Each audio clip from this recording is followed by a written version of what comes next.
Are you ready to go from burned out to blissed out? I'm Rebecca Whitman. I will share with you my 7 pillars of abundance and interview experts that will help you get all 7 areas of your life in alignment so that you can be balanced, beautiful, and abundant.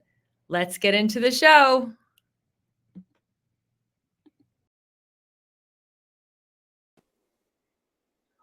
Hello, everyone, and welcome to the Balanced, Beautiful, and Abundant Show. I am your host, Rebecca Whitman, helping you go from burned out to balanced, beautiful, and abundant.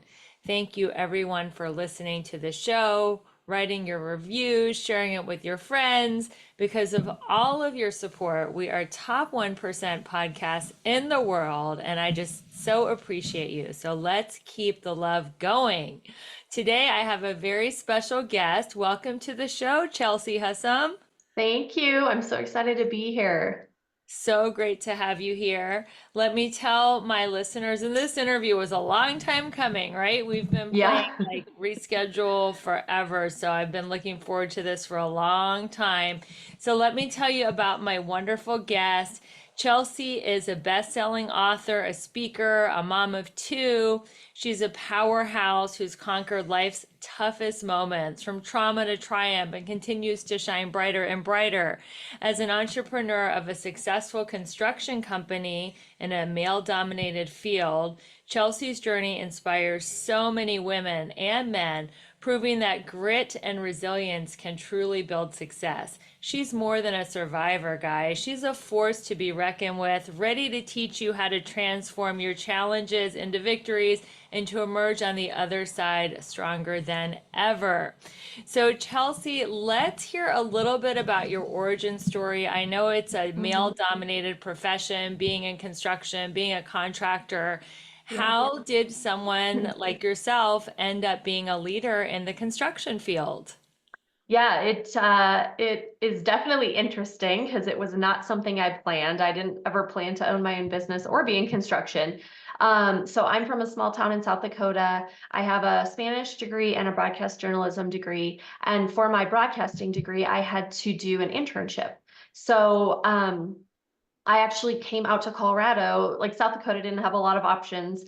So I came out to Colorado to do my broadcasting internship. And so I did that, and then I ended up staying. And then at that point, I kind of didn't know what I was going to do. But the student loans started coming due, and I was like, I just need a job. So I took a temp. Like I was worked for a company that did like temp reception work, and I would, go to different companies in downtown Denver and, do that. And then one day the lady's like, you need to meet my sister. Her company that she works at's hiring. So she hired me as the receptionist for an experiential marketing and trade show company. So I started there. And then I worked my way up through that company. I worked there about 5 or 6 years. And then I just kind of, my soul was like, I was really stressed out. And I was like, I don't even know if this like matters what I'm doing in the world, right? Like, am I making a difference? And so I was like, I want to move on. I need to do something else. So did some soul searching, decided I wanted to use my Spanish degree. And then but I didn't know how to be a teacher. So I ended up quitting and got my master's in education. Then I became a high school Spanish teacher for 10 years. So totally different. Where were you Um, a high school Spanish teacher? kind of all over in the Denver metro area. I taught at Okay. 3 total schools in that time. So yeah, and I really loved it until the last year. It was kind of a brutal year, and I just didn't love it all of a sudden. And then I was like, I knew I had to move on, right? But like, what am I doing at that point? I was just like, I have no clue. So I just started applying for random jobs, and no one called me. It was really, really sad. Like and so I ended up taking a job in commercial construction as an office manager for a different company. So that got me into commercial construction, and then really learned the hard way. I barely got trained. I got thrown in. I cried a lot. And But then I started my company in March of 2020 randomly. So, what else are we doing at that time? And I worked both Exactly. jobs until April of 22. And then I was just like, I have to step into my company fully. Like, I can't be working two full-time jobs. So, yeah, totally random path that life took me, but it ended up, I ended up here. So how much did it cost to start your construction company? I mean, there's a lot of equipment. Yeah. It's quite a bit. There's a lot of equipment. You're purchasing numerous vehicles. You're purchasing racks for the vehicles, graphic wraps, all kinds of stuff. I pay like 80 grand a year in insurance. I mean, it's Wow. expensive.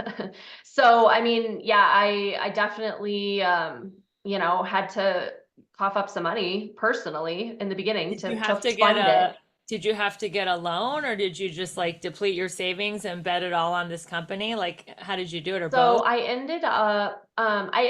well, I thought I would need a loan. And honestly, I kept going to all these banks and they're like, sure, we'll give you like 250 grand, but you have to bring 60 grand cash to the table and you have to do all these things. And it was more just a pain in the butt, honestly. And I'm like, well, if I had 60 grand just sitting there, well, I would just use it. I don't, you know what I mean? Like it just didn't make sense. So I actually ended up deciding was just at my wit's end and I said to my husband, I'm like, wait, we have a lot of equity in our house. Like, I'm just gonna go get a HELOC and use the equity in my house and I can do whatever I want with the money. I don't have a bank breathing down my neck trying to tell me what to do and you know what I mean? And so it was so much easier. Yeah. And then And then I was in how much control. was your HELOC for? It was 100,000. Okay, so you with Yeah. 100,000, you started this construction company, Yep.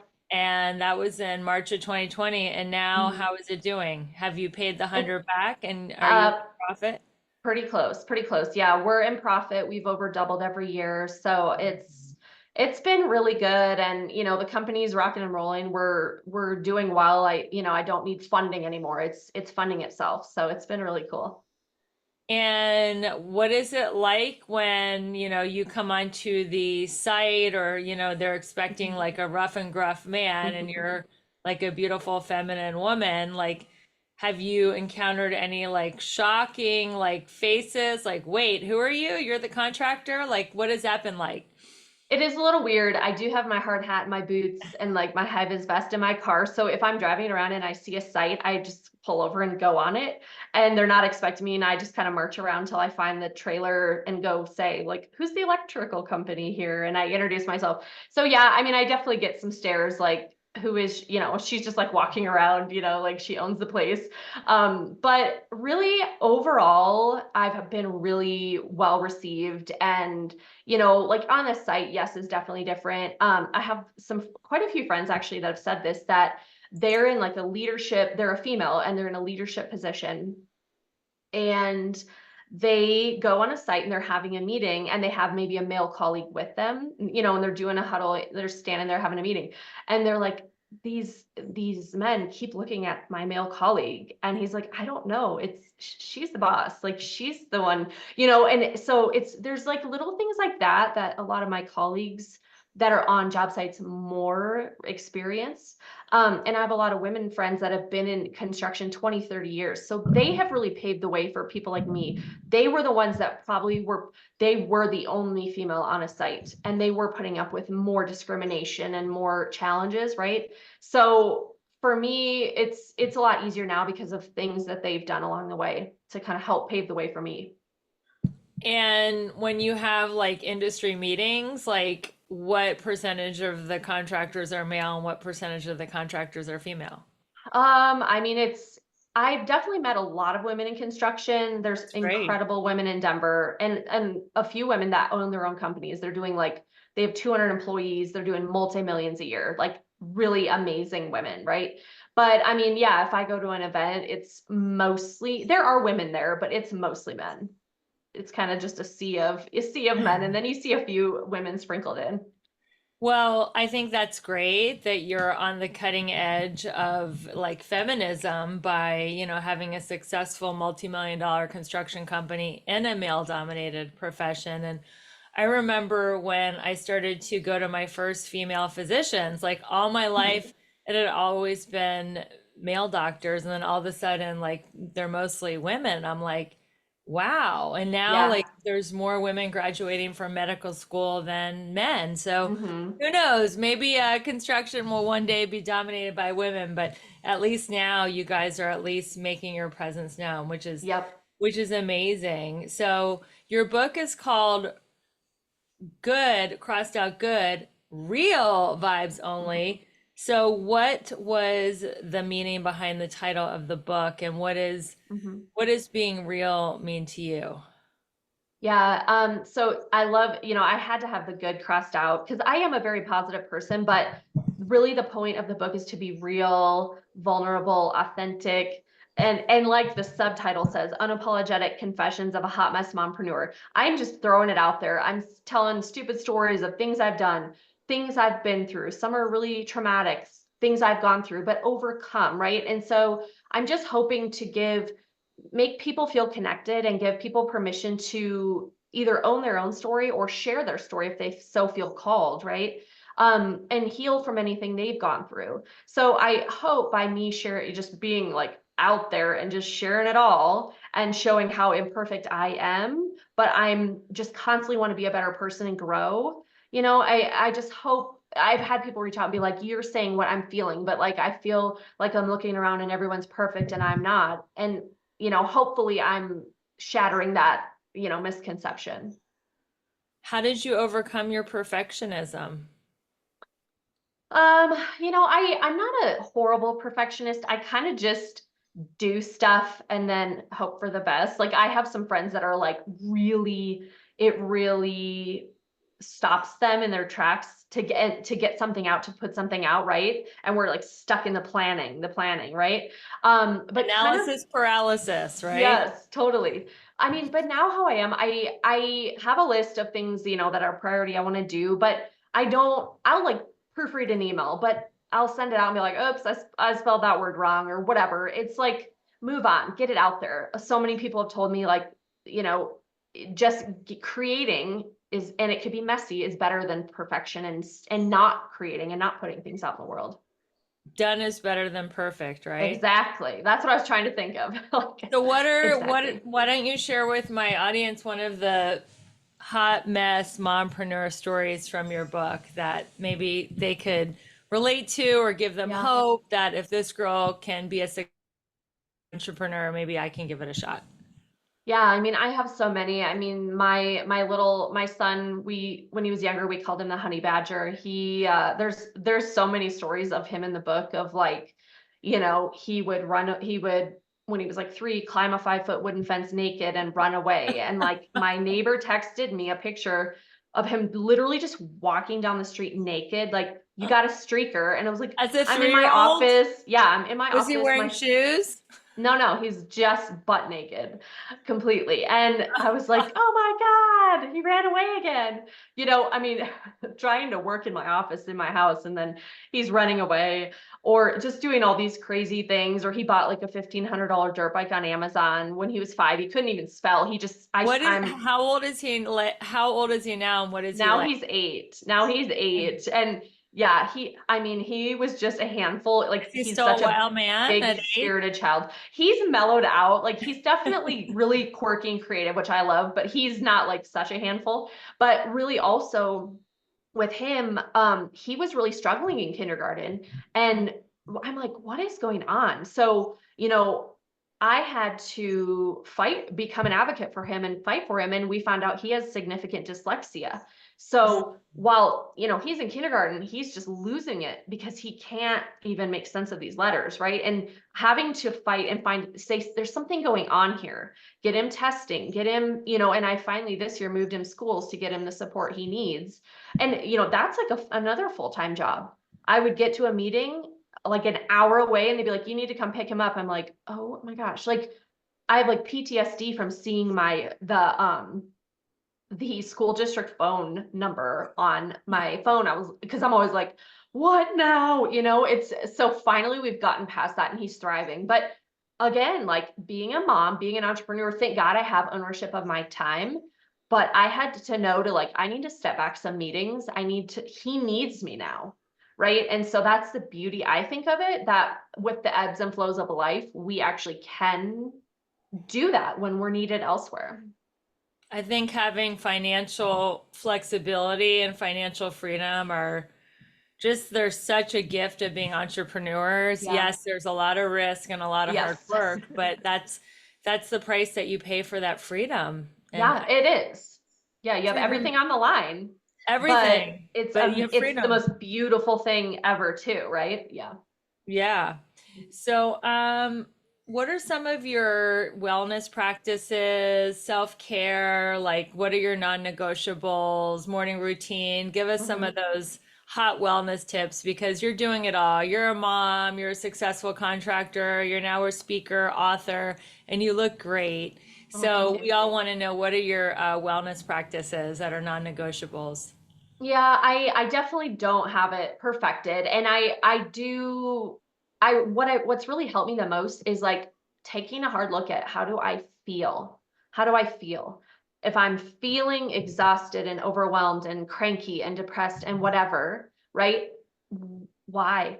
Maybe I'm going to too many meetings that week. I had let's say I had 3 night meetings. Like I'm exhausted. I need to pull back. Or maybe I was coming home drinking a bottle of wine and then the next morning I have a headache. So I skip the gym and then I go eat a greasy cheeseburger because I just feel like crap. It's like snowballs. So for me, it was like, it's looking at your habits of what makes you feel really good and what makes you feel like crap and getting rid of the stuff that drains your energy and things like that. And focusing on the things that actually, give you more energy and make you feel really good so you can thrive.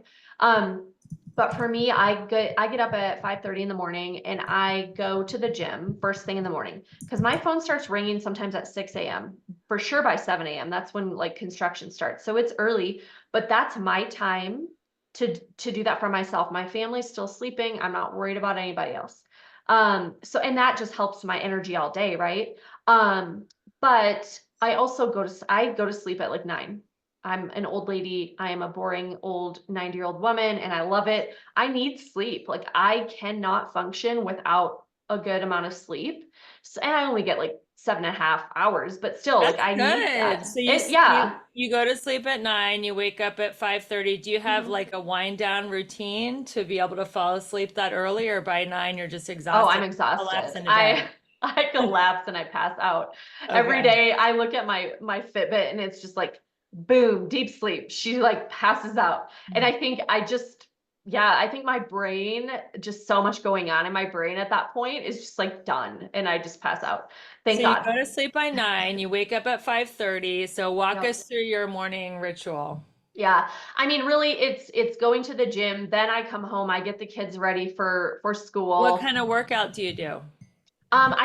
It's called Shred 415. It's at a local gym here. So it's like part of it is treadmill, part of it is lifting. So Uh-huh. you do like, it's split up in quarters. So the first quarter is on a treadmill, then you go to weights, then you go back to the treadmill, then weights.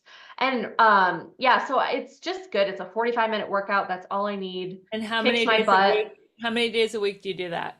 I'm trying between 3 and 5. Like worst case 3. I'm probably averaging around 4. I had a broken foot and I was literally dealing with that for the last few months, and I was still going to the gym with a boot on. And finally, the doctor Wow. was like, "For the love of Wait, God, you were stop." like doing the weights, but obviously not doing the Yeah. treadmill with a Yeah, boot I on. just would do weights and just kind of stand there, That's and because I was amazing. like, I need to do something, and I felt like if I got out of that, right, then I'm going to be sleeping in, and it's so hard to get back to it, once you get out of it. So, right now I just rejoined probably like a month ago, so I'm not like going 5 times a week because kind of my feet both still kind of hurt a little bit. So I'm trying to take it easy, but also I need that for my mental sanity and I just like love doing it. So I'm like right now like 3 to 4 days a week. Okay, so like coffee, tea, Hmm. supplements, like Hmm. what are you doing before and after the gym? Pre-workout. Yeah. So I just drink 1 cup of black coffee before the gym. And Okay. then I drink tea quite a bit and then I just drink water or like LaCroix or sparkling water throughout the day. It's What kind just of tea just do you super drink? boring. Right now I like peppermint and apple cinnamon, and then I found a mango pineapple. So you're not drinking caffeine? So Do you want to know my biggest and best beauty secret? It is liquid collagen. I started drinking liquid collagen 3.5 years ago, and I am totally obsessed. I have never looked younger, fitter, leaner, stronger. My skin is glowing. My hair is thick and shiny. Eyebrows, eyelashes, nails, they're all growing, and I feel like I'm aging backwards. If you really want to know a huge hack to be balanced, beautiful, and abundant, you got to try this collagen. It is amazing. If you go to the show notes, you will get a $10 off coupon. If you buy 2 bottles, it's $25 off. And there's 2 versions. There's one for anti-aging and overall health, and there's another formula for fat loss. Both formulas are amazing. They taste great, and it's so easy to take. You just take a spoonful in the morning and a spoonful at night and just add it to your regimen. This stuff is off the charts. So make sure you go to the link in the show notes and grab yourself a couple bottles and tell me how much you love aging backwards. Thanks for watching the show, and we'll be back to our regular content now. Other than that no, one cup no. of black Yeah, coffee. one Well, cup. that's why And you can fall asleep at 9. yeah. I mean, sometimes if I'm getting crazy, I'll have like 2 cups, but Yeah. I almost can't even finish the second cup anymore. Or I like a latte, but really kind of I've just fallen into the one just black cup of coffee and that's it. Yeah, and then I'm trying to eat pretty healthy. I have a major sweet tooth, so I like love cake, cookies, ice cream, all that. It's a little ridiculous, but I'm like, eat a vegetable for God's sake, so I'm trying to. I think like I'm overall a pretty healthy eater, but I'm not on a diet. I'm kind of like I eat when I'm happy, I eat when I'm sad. So I just eat. I'm an eater. I always have been, but I'm not on a diet. I don't restrict myself. I'm kind of like, well, if you die tomorrow, like eat the freaking cupcake. You know what I mean? Like it's just like eat pizza. I don't sit and like deprive myself because life's too short. Yeah, that's very healthy. So you're pretty much eating what you want. And Yeah. so why do you think you're in good shape? Because of the workout? Yeah, You just, I mean, I just am constantly moving. Like even when I was like when I don't move a lot, I get like 10,000 steps a day just because I'm running around doing stuff. I think a lot of us are moms. It's like, how many times did I go up and down the stairs today? It's ridiculous. then you go You, up the stairs and you forget why, right? You're like, yes. wait, why did I come up here? Yeah, you're like, I was gonna bring the thing downstairs up, so I have to go back downstairs. I mean, it's ridiculous. Like, so Yeah. just wandering around, I don't know. I don't know, but yeah, just trying to move my body. I love going outside and walking my dog. That's another thing is like for my mental sanity, getting outside, getting in this just the sunlight on your face, the fresh air, right? And just breathing. Sometimes I'm like in my office working, like, and I have to go outside and be like, you're not the center of the universe. Just chill. Like, take a breath, Yeah. calm down. You're all worked up, or you're just like, you're hustling, you're in the zone. But like, I really am trying to like actually do less and rest. And sometimes I just go lay on the couch and sit and do nothing for a few minutes. And it's like, that's okay. You know what I mean? Sometimes you We have don't to need to slow go, go, down to go. speed up because I think Yeah. high achieving women, we get so like, I gotta do this, I gotta do that. Because as an Yes. entrepreneur, there's always like 10 open tabs of things Oh, to do. yeah. You never And it's finish your to-do list never, ever. ever, you can never just end the day like, oh, I did everything. There's Yeah. always like loose ends and Yes. just kind of giving yourself breaks and rest. And that's the whole meaning of the show is helping people to prevent burnout because Yeah. when you're just stressed out, you don't get more done. You actually get less done. No. No. And it's like when I see myself getting into that kind of like it's being forced or I'm getting cranky or whatever, I literally pull back and say, go do something that I enjoy. Go sit outside, go read a book, go have lunch with a friend, whatever. Go just enjoy, do something that makes you happy. And then it resets your mindset. So for me, when I'm getting in that bad mindset or I just don't enjoy it, I'm like, you need to go build in some rest and build in some like time. Yeah, when you Mhm. can feel yourself kind of getting frustrated and cranky and like, Mhm. like that feeling. It's like you are Yeah. dancing on the borderline of burnout, and it's time to Yep. like pull back and have some fun. Yes. What has I know you've gone through a lot of ups and downs in your life Mhm. and your career. What do Mhm. you think going through adversity and tough times has taught you about yourself and about Mhm. life? Yeah, I think overall, I mean, what it's taught me is life, that is the human existence, is that we will go through adversity. So, if you're not in it now, you'll be in it in a month or maybe 6 months. I mean, we all go through things, right? Yeah. Um, and so it's taught me to learn to be grateful right now, like when I'm in it and things are good, sit in it and enjoy it, right? And know that yes, something else will come, but I think over time going through things, you do develop that inner strength to be able to dig out and fight through. Back when I was in my 20s, I dealt with things differently. I didn't deal with them. I just didn't even know myself. Now I'm 41. I know myself so well and I know what I need. So it's like when I'm going through tough stuff now, if I need to go get a therapist, yep, I'm calling. I'm calling right away. If, like I said, I really drastically reduced drinking because that's not helping your mindset if you're like really in it at that time. Like I You used said, to drink alcoholically, like to check out? no, I mean, not like a problem, but even Right. for me, like as I'm getting older, I'll have 2 glasses of red wine, which I love, and I will literally have a headache the entire next day till I go to Yeah. bed.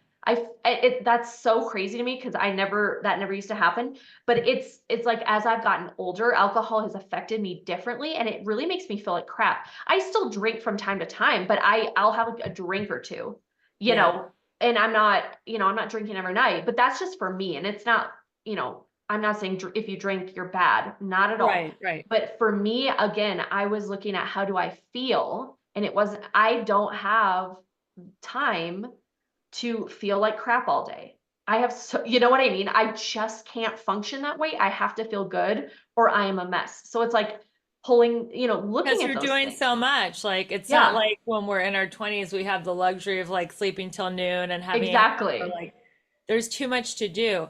How There many is. kids do you have? I have 2 boys, so 8 and Okay. 11. Yeah. Okay. Okay, great.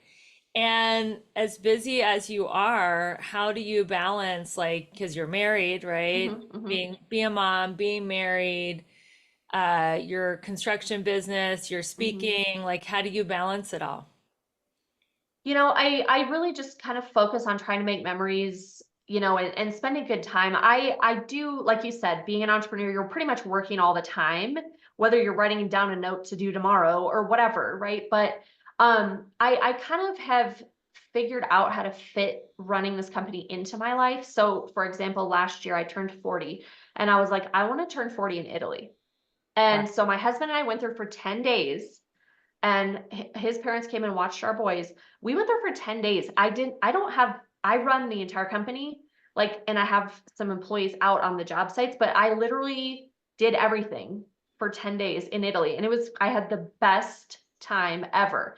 And I managed to do it all, and so I've learned, I've been to Mexico numerous times. I'm going in a week, and I'll be working, I'll be running the company, taking client calls as needed or responding to emails. But I work in like little chunks. And so I still have an amazing vacation, but I run the company, so I don't really have a choice. Yes, I could hire someone else, but I'm just not at that point where I want to do that or I'm ready to do that. Down the road, yes.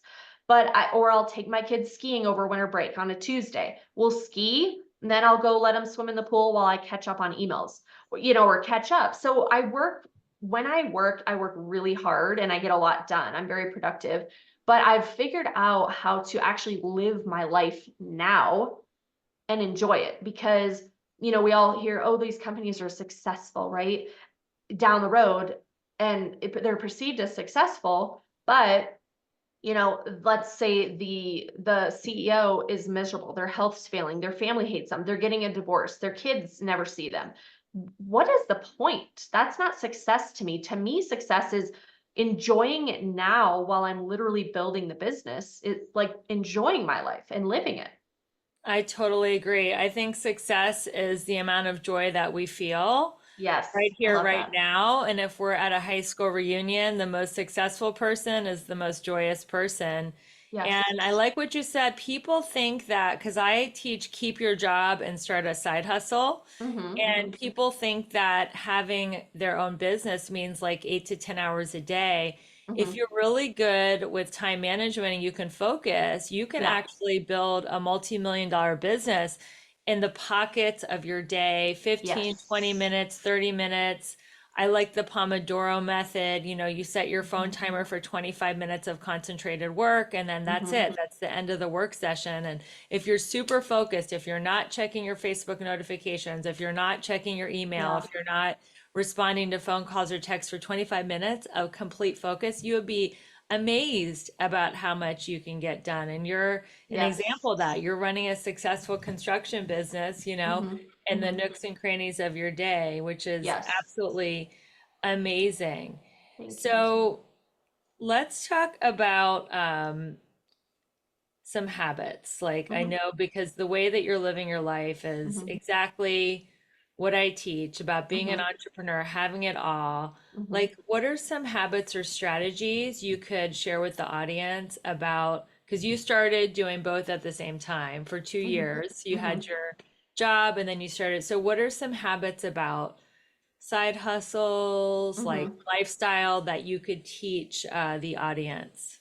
Yeah, well, kind of just in general, one thing I've learned that I've really stepped into is having boundaries and looking how are you spending your time? Because yes, as moms, entrepreneurs, we have a million things going on. I guarantee we're juggling a million things.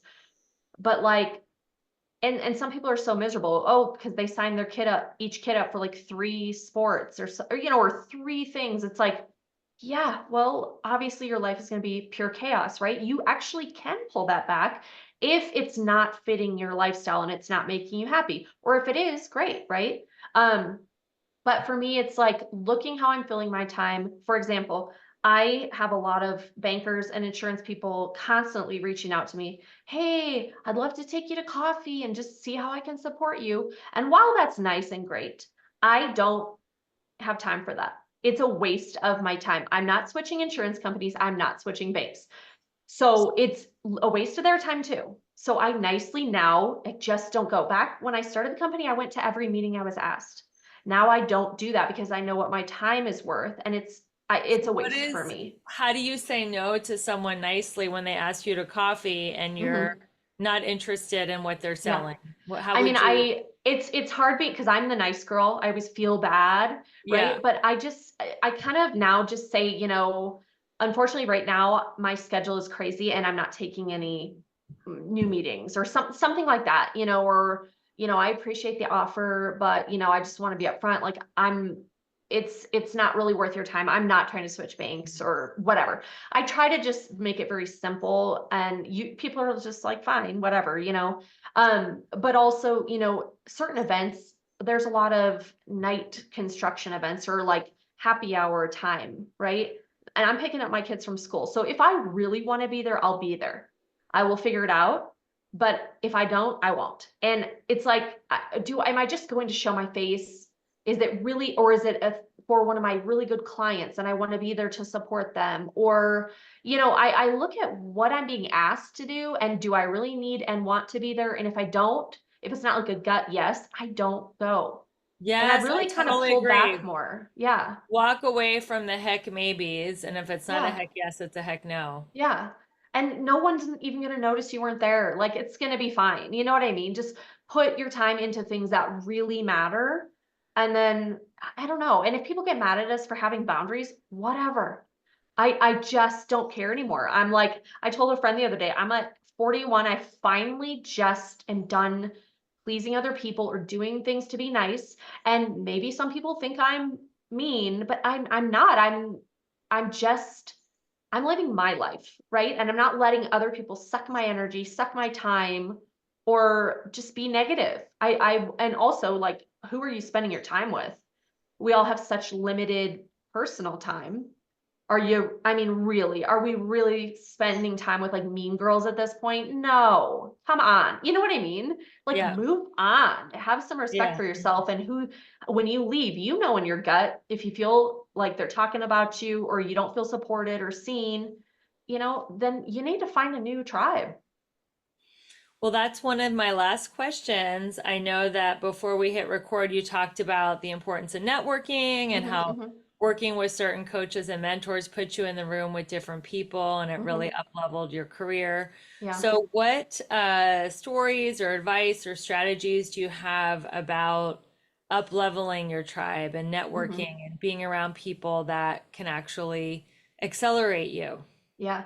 I mean, in the last year, probably year and a half, like honestly, I have met so many people, but so if I'm at an event and I hear a speaker and I just really love their energy, I go talk to them after, and maybe I'll join their mastermind. Maybe I will connect with different events they have, but it's like you have to be willing to invest some money and invest some time if you really want to because everything that happens is based off who you know. That's just the fact. It's you could be amazing, but if you don't know the right people to get you connected or to the right places, it's not going to happen. So you really, once you start like opening yourself up to that and looking at okay, there's this person, right? Let's just say Jenny.